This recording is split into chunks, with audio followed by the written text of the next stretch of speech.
ខ្ញុំនឹងធ្វើ challenge មួយដែលខ្ញុំយករូបចម្លាក់របស់ភាសាអង្គរវត្តមួយយកមកធ្វើជា 3D modeling នៅក្នុងកម្មវិធី Blender តាក់ទីមើលថាខ្ញុំនឹងយករូបចម្លាក់ហ្នឹងបើយើងពី sim ទៅវិញខ្ញុំគិតថាគឺជារបងប្រវត្តិសាស្ត្រមួយដ៏អស្ចារ្យខ្លាំងមែនទែនសម្រាប់ខ្ញុំហើយក៏ជារបងប្រវត្តិសាស្ត្ររបស់ខ្មែរដែលកូនខ្មែរគ្រប់រូបត្រូវចងចាំដូចគ្នាហើយខ្ញុំក៏បានដើរមើលរូបចម្លាក់ដូនតាដែលបានបង្កើតឡើងគឺពិតជាអស្ចារ្យមែនទែនសឹងតែកន្លែងខ្លះគឺយើងនឹងស្មានដល់ថាដូនតារបស់យើងអាចធ្វើរឿងទាំងអស់នេះបានក្រោយពីដើរចុះដើរឡើងខ្ញុំក៏បានចាប់អារម្មណ៍ទៅលើរូបចម្លាក់មួយដើម្បីយករូបចម្លាក់នោះមកធ្វើជា 3D modeling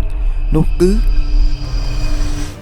គឺបង្អួចប្រាសាទអង្គរដូច្នេះខ្ញុំក៏មិនមកអង្គខ្ញុំក៏យករូបនេះដាក់ចូលក្នុងកម្មវិធី 3D Blender